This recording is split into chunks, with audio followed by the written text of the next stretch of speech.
guys, welcome back again to my channel. Today's video, ituturo ko sa inyo kung paano ko niluluto yung aking braised chicken thigh with mushrooms. Need lang natin ng dalawang chicken thigh cut into bite size.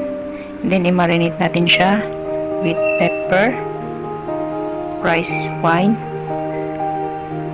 light soya sauce, sesame oil, at oyster sauce. Then haluin lang natin siya ng maigi at ilagay natin siya sa ref. Mas matagal na i-marinate yung chicken, mas malasa. And then after 1 hour, lagyan ko ng 1 tablespoon of potato starch. Then haluin lang ulit natin.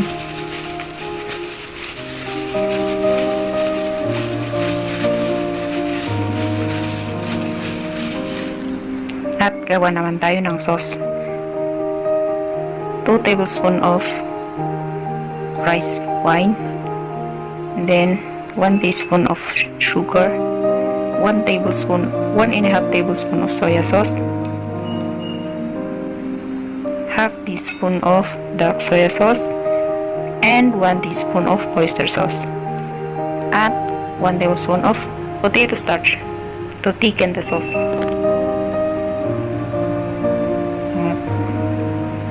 1 tablespoon of vegetable oil, at stir fry natin yung ating marinated chicken thigh.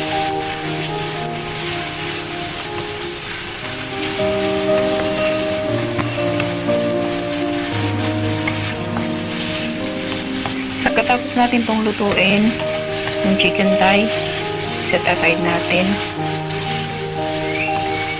at i-fry din natin yung ating soaked mushroom.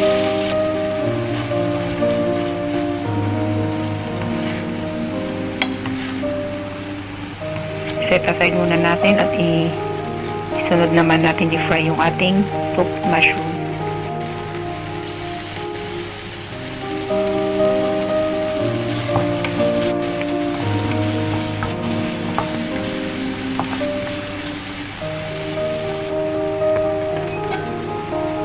Pwede na natin ilagay yung ating mixture.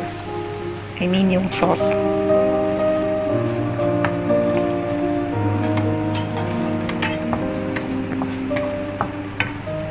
Stir fry lang natin hanggang maluto totally yung ating mushroom. Another 1 tablespoon of vegetable oil para stir fry naman natin yung ating mga ingredients.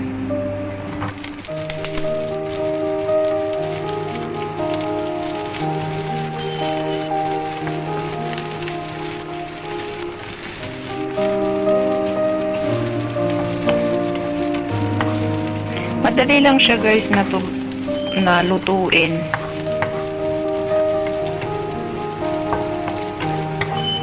Yung mga ganito kasing simple lang ang gusto ng mga amo ko, hindi sila masyadong Pero pagka may mga birthdays, ganun, Christmas, kailangan naman, social naman yung lutuin na pagkain. So, pagka mga ganitong ordinary dish lang, simple lang yung pinapaluto sa akin.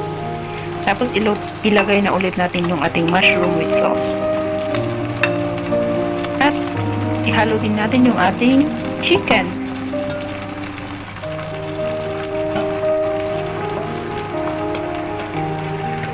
Stir fry lang natin.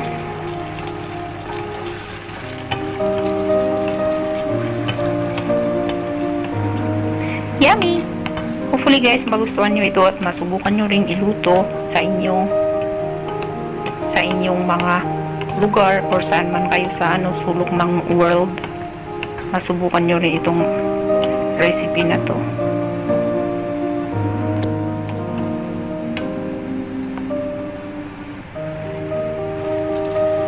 Last, ilagay natin yung ating spring onion leaves, and then 1 tablespoon of rice wine at sesame oil.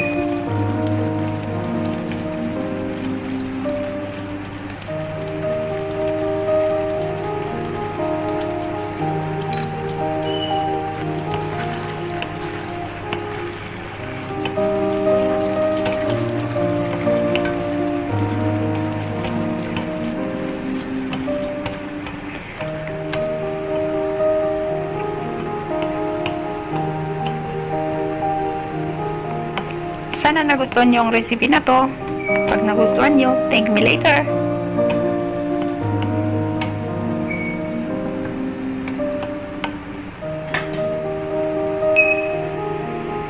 Ayan na siya. Ready to serve.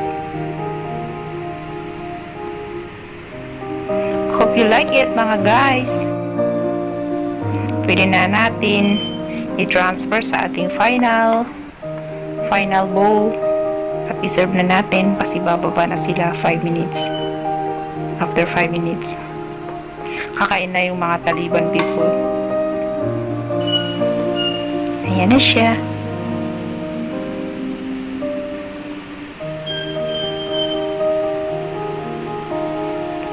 Thank you so much again, mga guys. At pag bago ka pa sa ating channel, huwag mo pong kalimutan mag-subscribe at magbigay ng thank you. See you all guys. Bye-bye.